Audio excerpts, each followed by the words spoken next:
Happy Friday. Welcome to the IT Hour, everyone. I'm your host, Becky Scott. And look at this, we're already over halfway through the month of January and sliding right into 2025, if you can believe it. I see the chat is already on fire this morning. Everyone's talking about bacon and tea and everything. I've got half of my coffee, so I'm good to go. Welcome, Jake. Welcome back. And Alrighty. Burak and Jared, welcome to the IT Hour for the first time. Glad to have you here. Well, it's been a week. I'm glad it's Friday. A little bit of a hectic day yesterday, but we're glad to be at the end of the week. So, anything fun this weekend? You guys do anything? Well, like a lot of the stateside folks might be preparing for cold weather. Um, we are predicting it went from 80 hours to 100 hours of sub Arctic temperature. So I'll be spending a couple hours later today wrapping pipes and getting electric tape associated to those said pipes. So my house is notorious for freezing, and we've been in it 8 years now, and it's one of those things. So we will be battening down the hatches, firing up movies, and trying to maintain with two kids and two animals in the house. Oh, and planning for a 3-day weekend Uh-huh. in the US. So, what about y'all? Anything fun or just For me, I plan a very lazy weekend. For me, most probably I'd stay at home a little bit longer and longer time, and I don't know, play some games and just rest because this week is very busy for me. And what is the weather in Turkey right now, Barack? In Turkey, it's sunny and cold. I can say that in Ankara, but it's not that cold. But we used to Ankara have very, very cold in the winter, very, very hot in the summer. But I don't know, right now it's changing. Right now they're all manageable, I can say that. But again, it's cold and sunny. Nice.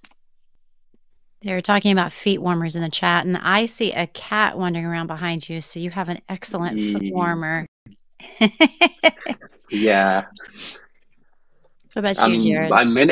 whenever I will join a meeting, I continue speaking, but he didn't hear the whole meeting, so he thinks that I speak to him, so that they're always around that and visiting me on my table. Yeah. Oh, we always enjoy the appearance of pets, so people will request them when they show up. So we're pet lovers here. So, what about you, Jared? Yeah. After we wrap this up, I gotta get to packing to head on vacation. So that's gonna be exciting. I get to dodge the cold front that Jake was talking about just in time, although we had to move our flight to avoid the 10 inches of snow predicted. But looks like we're gonna get out. So we'll be getting ready for that. Trying to get the whole family packed a day early. Very nice. We had a little bit of snow surprisingly in North Carolina last week, and weirdly enough, there are still little tiny piles around here and there. But we have snow predicted maybe midweek, which you don't get much in the South. Well, we're kind of, I mean, North Carolina is kind of the South, but not really the deep South. So we'll see. We'll see if we actually get snow again next week. My kids are crossing their fingers and toes because they would love that. We had a big snow about 6 years ago. It was just popped up in my photo memories. You know, they pop up and I see like we had a really good few inches of snow, enough to have snowball fights and make snow angels and everything. So Nice. I know you all are like, it was a piddly amount compared to expecting 10 inches. But I grew up in the Midwest where I had snow all the time, and they grew up in Southern California. So a little bit of snow is very exciting for them. So Oh, Martin's saying in the chat that there's rumors of more snow in Georgia. I'd prefer not to. I bet, yeah, because in the South, when we get snow, it's a mess. It is an absolute mess. It's not like other areas, Midwest and Colorado, where everybody knows how to deal with it. In the South, we don't have the equipment. No one knows how to drive in it. It's just pure chaos. And there's a really funny picture of Raleigh from back in 2014 where there was a really sudden big snow and people didn't have enough notice and they were trying to drive home and they got stuck on this really big hill in Raleigh and cars started sliding everywhere. Somebody's car caught on fire. People had to walk home in the snow. And it has been a meme ever since then. And it's really funny. It creates wild social media content, that's for sure. It does. It has had everything from Godzilla to the Stay Puft Marshmallow Man photoshopped into it. And it's really great. Charles will chime into the chat and say something about it because he knows what I'm talking about. So with that, again, welcome to the IT Hour, everyone. I see that we're busy chit-chatting. So reminders for JumpCloud land. We still have some time. It is 11 days away and there's still time to register. So if you haven't, I'm going to drop that in the chat one more time. Don't forget that we've got some great content planned for everyone. We've got things for direct customers. We've got things for MSPs. We're going to be talking about the product. We're going to have our execs. We're going to have a keynote speaker, Bradley from 9 to 5 Mac. We're going to have all kinds of great content. The Jumpies, our customer awards, we're going to be awarding those. And we're very excited to showcase all the great things that y'all are doing. Our partner awards are going to be during that as well. We get to recognize all kinds of folks. Very excited about that. Register if you haven't. It's free. If you can't make it, you will get the recordings. So please register. Oh, and I think you get a certificate for JumpCloud University. I think you get a t-shirt. So there's all kinds of goodies. Make sure you go check out the site. It's going to be great. It's only a half day. So block off your calendar. It's on a Tuesday and join us. And if you recall, Harry was here last week talking about the Windows MDM CSP.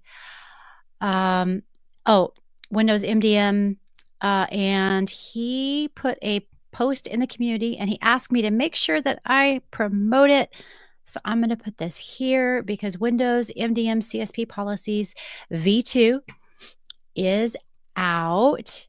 And he wanted to showcase that and remind you to go check that out.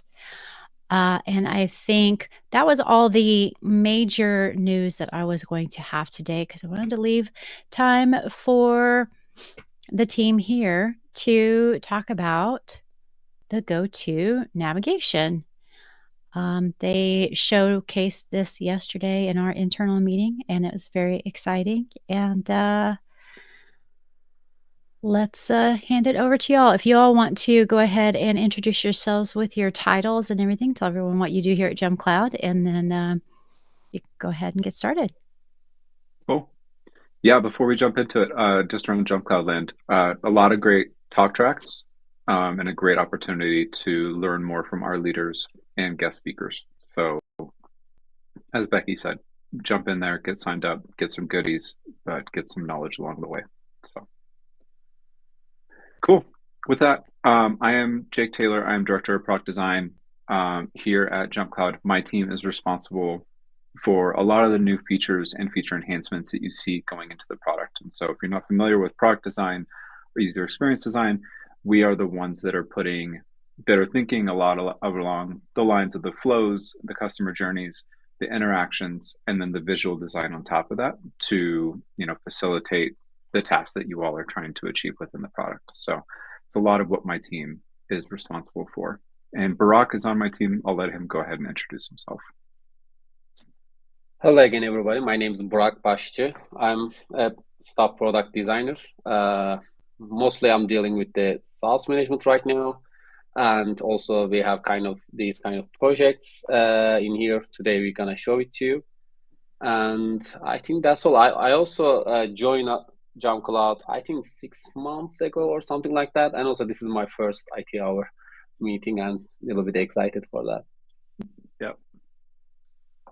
Yeah, I give it to Jared to introduce himself. Hi, everyone. I'm Jared Cantwell. I'm one of a few architects here at JumpCloud.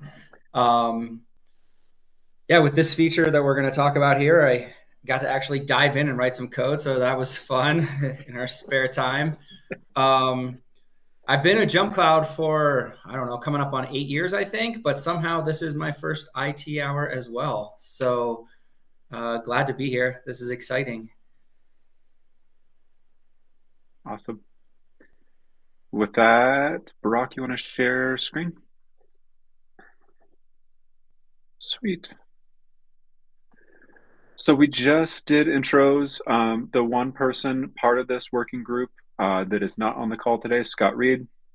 You all have probably seen and interacted with Scott in previous times, but Scott Reed is a senior product manager on this group that also contributed and did helped us with a lot of the thinking and positioning as well. So if we go to the next one, so what is this GoTo navigation? This was originally a proof of concept led by Jared, who we just met. We've worked on this for quite some time now, and you'll see that in that timeline coming up. But as we continued to work on it, we quickly realized the value that could provide for both the admins and the platform itself.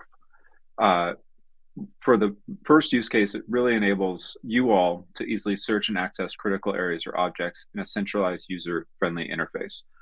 The primary use case being users and devices was really where we started, but we quickly learned that we would have the ability to do other things. It really caters to the power users. So if you are a keyboard-friendly person, if you love keyboard shortcuts, if you love navigating with the keyboard, this will hopefully be your jam. And then extended functionality beyond just sort of surfacing objects. It can help you find other areas, whether it's a new feature within the product or it's a feature you have a hard time navigating through the mouse. This will help you easily jump to that area, or find a new feature that was released. You're like, well, where does that thing live? You can now use this search or this GoTo to find those new features as well. And I'll turn it over to Burak to tell you some more. Hello again, everybody. So let's. This actually is the most fun project I ever did in JumpCloud, because actually it's require a very little design work, but the effects on the user experience is very huge. So it's, for me, it's a very great combination. So let's start with the roadmap. So again, Jake already mentioned that Scott and Jared starting the POC of this work in the beginning of the last year, and we will be involved is 11 October. Then it become a serious work, and we design quickly, implement quickly. Then our first release is 20 October. Then it's kind of after 1 week, we kind of fully on GA, and we starting to collect some data, some user behavior. Then we think that it's nice to have a capability to user and device searching too. So we add 20 November on this feature, and we continue on that to collecting user behavior. And most probably we will be adding more item on that. So what you can find on this feature, so you can search pages to find that. You can also find out the page tabs, and also you can find individual users with their first name, last name, email addresses, and also individual devices with the host name, device name, serial number, device ID. Or if you have kind of a keyword or things that you want to search inside of the JumpCloud, we kind of direct you to Help Center to learn more or investigate more about that keyword. So let's do a quick live demo. Really. So this is my demo account. This is the homepage of the JumpCloud. We add one menu item in the top, and it's always fixed position, so it's always on top and always visible. You can also click, or you can use a shortcut Command K or Control K on Windows to open this model, and whenever is a model open, it's ready to type. And we have kind of two sections on that model. One is that the recent, the other one is the resources one, starting with the pages. So recent one, when you visited a pages, we collect and put on that in the last 5 visited pages in here, so that you can quickly access if you have kind of go and different pages, going back to different pages, we can really quick and here. And let's try a kind of sales management. This is my favorite page of JumpCloud. So it's right away. And let's type a kind of a tab of that. For example, application tab of sales management is also there. And going a little bit deep enough, so it's very hard to find. It's very hard to find at settings sometimes. If I type correctly, okay. And let's go to the SaaS management settings right away. So let's search a user, for example, me. Yeah, this is my detail page. Let's search a device. This is my local virtual machine. It's going to detail in that way. Let's try a kind of a different keyword like connector. If I click this one, it's redirect me to Help Center with the search result of the connector keyword is here, so that you can ready to find and join that. Going back to slide again and give the stage to Jake to explain the next steps of this work. Yeah, thank you, Burak. So as Burak mentioned, we're excited about this. This is something that I think, hopefully you all, enjoy, and it's a quality of life, and it gets you to the things that you want to see faster. Where we are in the process is we're continuing to collect data on active searches and things that we need to start to include. As we collect the data, we'll start to continue to address enhancements and filling in those gaps that we see the need for, that based on the usage and how you all are providing feedback. The end goal being to incorporate this into a global search enhanced with AI. And so working towards integrating this with current AI efforts for a broader, global or universal search across the platform. That's about where we're at with the progress, the launch, and this now being into the product. I see some comments. So efficiency gains, already an improvement. Appreciate the comments. I did create a post in the JC community if you all are part of that. So if you want to, feel free to jump in there, provide feedback that way. As always, use the feature request feature within the product. If you're syncing with your account managers or customer success folks, please feel free to provide feedback that way as well. On the design side, we're all ears all the time. So, whether you want to reach out directly or use those different channels, we'd love to have more feedback on it as we continue to grow and evolve the feature itself. I think that wraps us, Becky. Very cool. I just was grabbing that post from the community and put it in the chat there for everyone. So, yes, great. So excited about this and the improvements coming down the road. And as always, y'all, if you have any suggestions, please feel free to put in a feature request. Of course, as always, feature request. That is our mantra around here. Put in your feature requests as you think of something. We love to see those. There's the link for that. I think we mention it at least once a show, if not a half dozen times. We do, yeah, hashtag feature request. We do like to have you all add those because that helps us know what you are looking for and, what sort of use cases you have around those things. So please, I will even add that to the bottom there. So please put those in. Let us know what what you think of when you're using the product and you go, oh yeah, I saw Jake and Jerk and Burak on the IT hour and I just now thought of something to add to that. So I'm going to go in and put that in. Great news. You can put it in while you're in the product. That's what's so great about it, right in console. It's going to be a short day today because, well, all right, I'm going to address the elephant in the room. Yesterday was a bit of a day with the unenrollment for some Apple MDM devices, and we are busy with that. I do not have an RCA yet, but that will be within a few days, so next week. Yesterday, there was an update to the Apple MDM service that caused some Mac OS devices to unenroll. Our engineering teams did immediately detect the issue and automatically rolled back the update.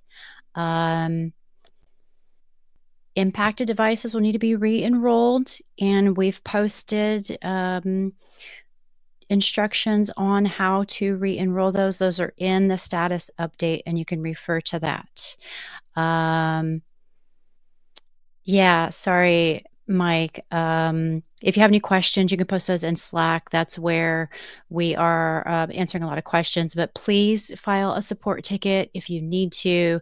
Our support team is currently helping with those. That is the best way to get specific instructions if you're running into any issues.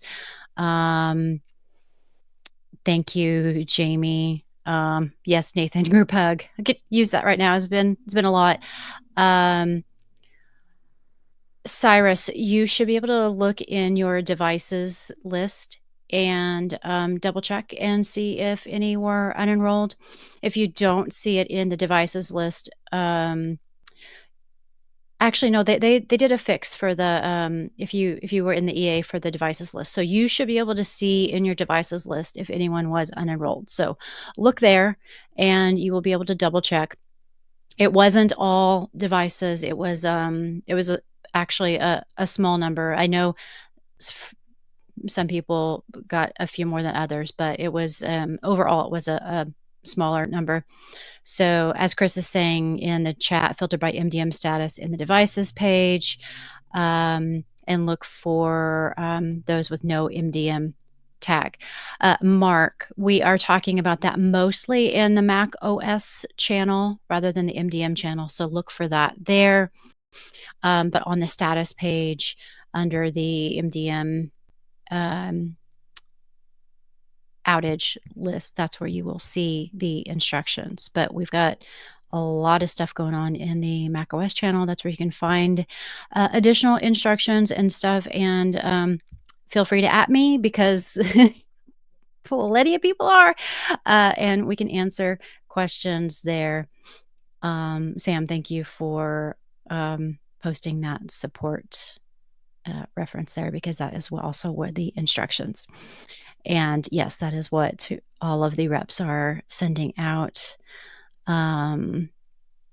Actually, Cyrus, yes, if you reach out to your account rep, they can give you a list of the devices that were unenrolled. I saw a chat about that, so you can ask for that. But if you check your console and go into your devices, you can get the list right there.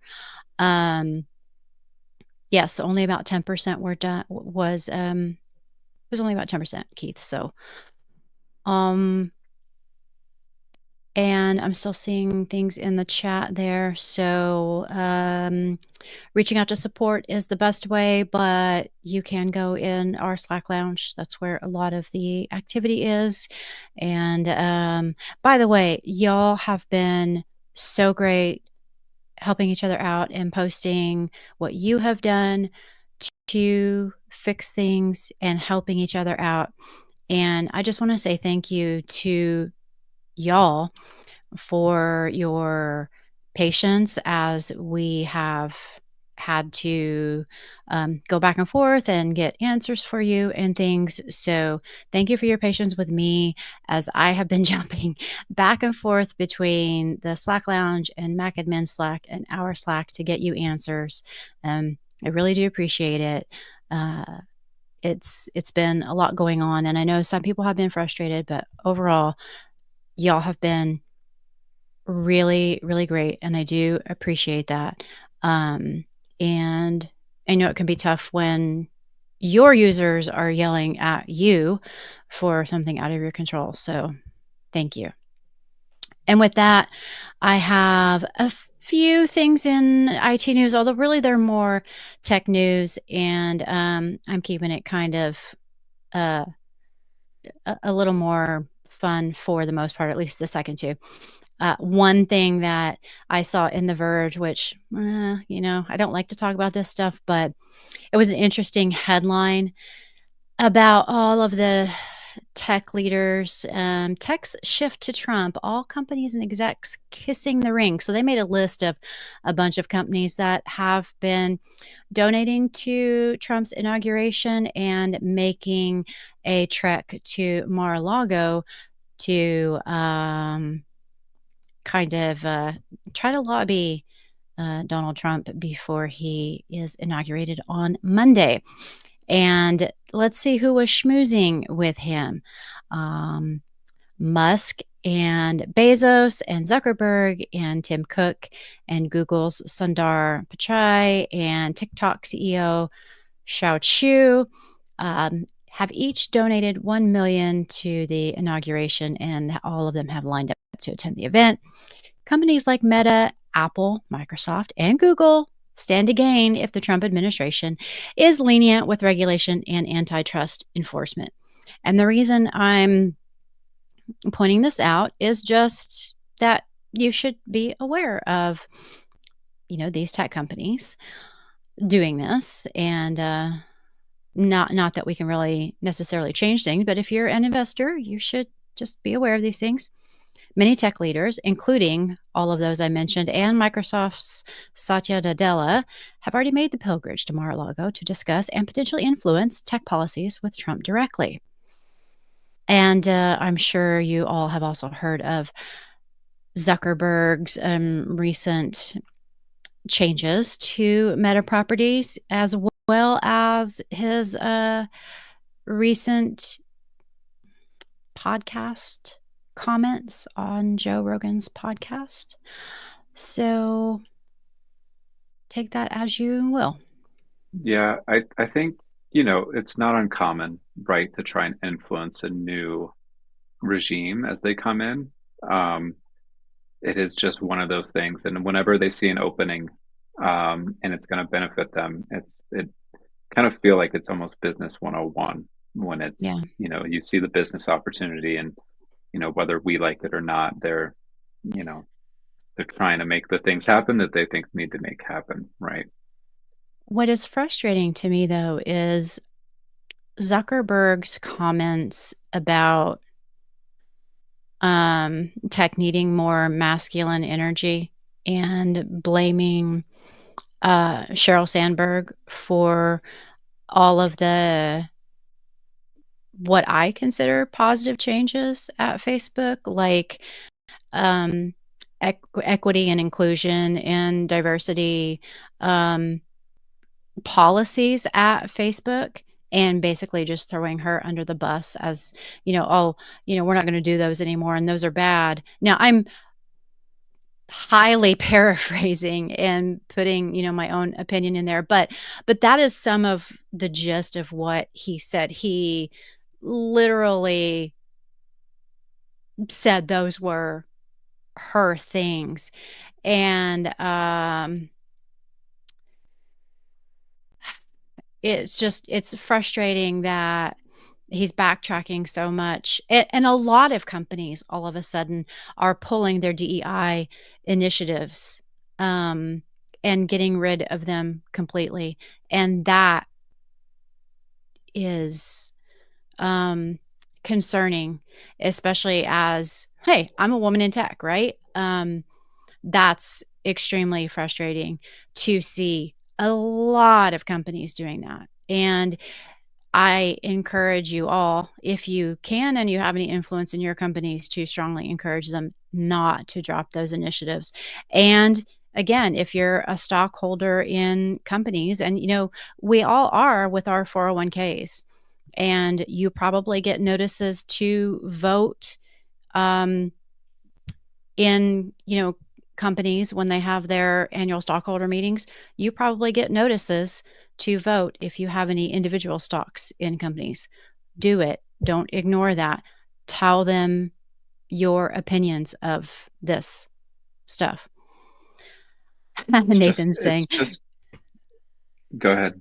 Nathan's saying, resist the urge to comment, and not just pulling them, but trying to scrap all history of them ever existing. So infuriating. It really is, because this hurts women. This hurts Black people. This hurts other persons of color.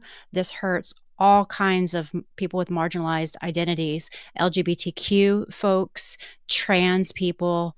This hurts a lot of people, and I can't be quiet about it, because it's really... Yeah, it impacts a lot. It's a troubling stance to be taking at this point in society. We all know JumpCloud's a distributed global company at this point. We also know that having diverse perspectives not only bring more value, but also adds, value from different spaces. And to be able to have those diverse opinions, you need to have a diverse set of people that you work with to make things better. So, yeah, I don't know that any of us, seeing the chat, agree with that stance, or, want to see it go any further, I guess. Yeah, absolutely. Rob, I would love to see the day that we could get together and purchase 50% of some of these companies and vote at the board, but I don't think we have enough to be able to do that for Facebook or Meta or Google. But hey, maybe if we get enough people together, wouldn't that be fun? All right, I'm going to move on to some more fun, a couple of fun things I saw. I think most of you are probably familiar with OkGo. If you're not, they've been around a while, and they make really fun videos. And I saw something cool about their new music video. Apparently, it plays out over 64 iPhones, and apparently it took 8 days and 1,043 takes for the band to shoot the 64 one-shot videos used in the music video for A Stone Only Rolls Downhill. And I just thought that sounded pretty neat. And I saw I haven't watched the whole thing yet, but I saw a little screenshot, and it looks like it's this stretched out video of different perspectives of them. So it looks like one big screen, because they're all laid out together. And I just love how creative they are with their videos and stuff. And of course, they went viral. Oh gosh, how many years ago was it, with their first video on treadmills? If you remember, millennia ago in internet in internet age. Yeah, Jamie says, insert self-deprecating old guy comment here. Yeah, because it does feel like if you've been around the internet long enough, you do feel like an old folks at this point. But they've always been really innovative in their music videos. And for some reason, I went down a rabbit hole with their videos a couple of months ago, because I guess it was the anniversary of that first video. And so they were sharing a bunch of them, and it was neat to see. The one that was a one shot where it went all through the room and it had all the paint spattering everywhere, and it just followed them all through an entire room, and some of it was shot in slow motion and stuff. And pretty cool band. And Martin, you're welcome, because he says now he's got here it goes, here it goes, here it goes again stuck in his head. You're welcome. All right, and one last one. If you like to geek out with scientific stuff, there's a really neat science-y article in Ars Technica about batteries, and they think they've made a new kind of a breakthrough in maybe some longevity a little bit in batteries, because they found a possibly solid electrolyte to give lithium sulfur batteries like a really long endurance. So instead of lithium ion, they're making an experiment with lithium sulfur, but using a type of glass, but with iodine in it, to give batteries to keep 80% of their charge up to 25,000 cycles, which is basically unheard of right now. And it's also lighter. And so this is a new thing that they have done.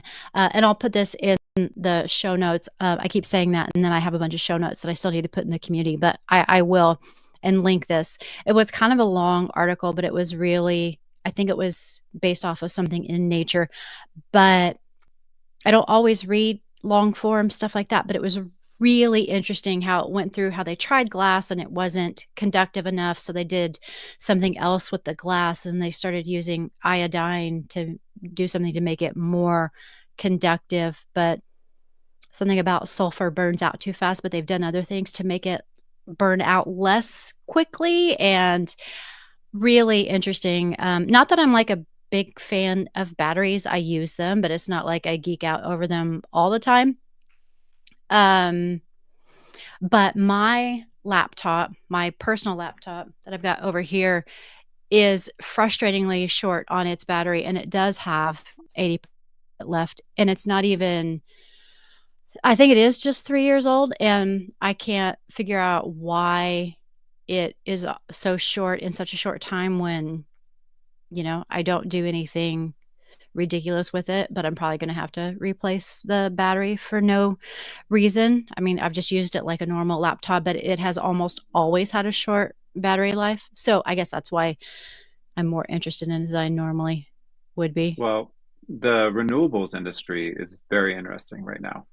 I think, talking to a couple colleagues as recently as yesterday, the concept of being able to potentially run your house off of your car battery, distribute energy back to the grid, making small money, but money that way, relying on solar, relying on those things, and being able to self-power almost your home now.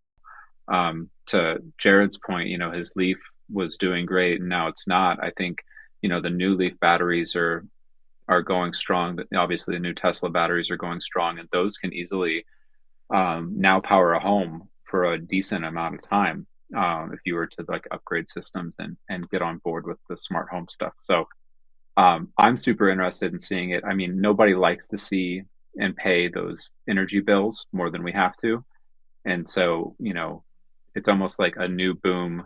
We saw the solar boom. Now we're seeing the batteries get better, and now we'll see this other boom into larger home setups, which is, I think, very interesting.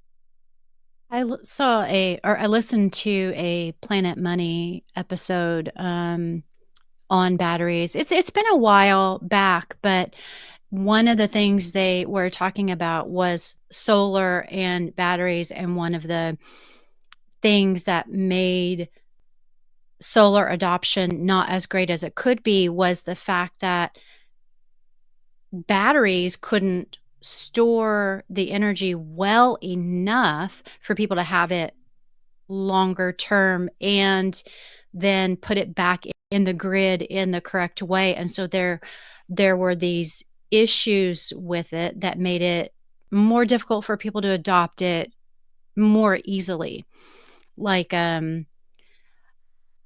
it was just really fascinating how if they could improve the batteries and the longer term storage and being able to return the energy back to the grid, it was really complicated, and it was the first time I was learning about all of that. So I'm probably totally representing it wrong, but it was really complex, and I was like, "Wow, that's really interesting." And then add to that, the cost's not coming down enough because of those complexities. That was why it was, well, that and, the energy industry lobby. You add all of those things, Yep. it makes it hard for people to adopt it. And then in places like my neighborhood, they have rules around us being able to use solar depending on which way your house faces. Like, if you get sun in the back, you can have solar panels, but if your house only gets sun if your house only gets sun in the front, they won't let you have solar panels because they're ugly. And it will ruin the aesthetic of the neighborhood. So my house has more sun in the back than the front, so I could get solar panels, but people across the street from me, they wouldn't be able to. So, um, it's an interesting debate that whoops. Sorry for that. I just knocked some stuff off my desk. Sorry for the noise. I'm sure you heard that loud crash. Um, it's a really interesting debate in my neighborhood, even about, something like that, about who's allowed to get solar just based on which side of the street you're on, because the aesthetics. And it's like, who cares about, I don't care about the aesthetics, but apparently people buying homes do, about whether it's pretty, um, because some people think solar panels are ugly. Um, and it's just funny because, uh, people are weird, I guess.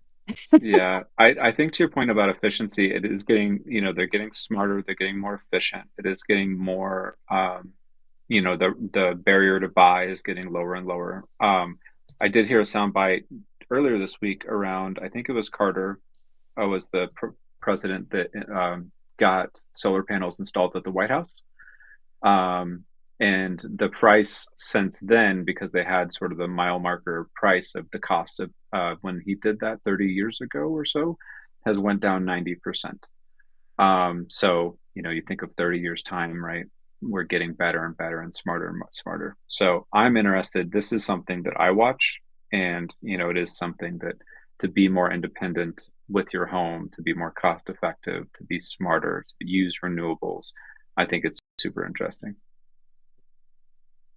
Totally. And technology's changing all the time too. I thought it was really fascinating, to hear the research around shingles or roof tiles that actually have solar kind of built in.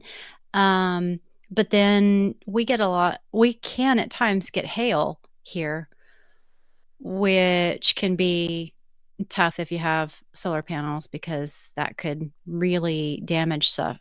So I would love to see them start to get something that's way more resilient and more resistant to damage like that. And see, like, what else can they do in the industry to really change things. And I don't know, science is cool, man.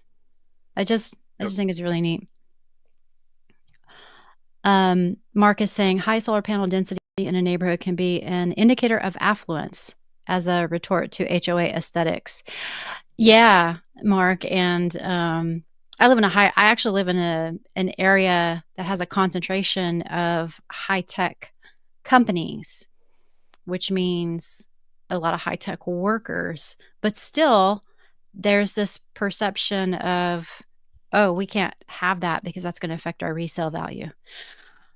I'm gonna go back to that. People are weird. You just can't predict what they're gonna like or not like about houses. We have an argument back and forth about our lawns, because half of our people don't want the high maintenance lawns, but somebody from the university said, oh, you need fescue. I think, is it fescue that we have in our lawns? It's high maintenance to us because we have to constantly water them and, fertilize them and everything. But they told us that was what we needed because they did a study, and that's our HOA this is the hill we're going to die on, when there are other options. HOAs are fun too. I'm so glad I live in an HOA. They're interesting. If you've ever been to the HOA subreddits, those are entertaining. You should definitely do that. I can't even say the names of those subreddits on air because they're that offensive and polite company. And that's all I have to say, and y'all know what I'm talking about if you've been on Reddit for any amount of time. Nathan says stupid problems of privilege. Absolutely. Well, when I moved here, I was just looking for a place to live, and I literally, I had lived in a place with an HOA, but it was a townhome, and that's completely different than living in a detached home, a single family home in an HOA. And I grew up out in the middle of nowhere, and we didn't have HOAs. We didn't have anything like that. So, yes, Jamie, you should be glad to live in a non-HOA. But the trade-off is we're really close to everything. I can't walk to Target, but I'm only a few minutes away from it. And so grocery and all those other things. So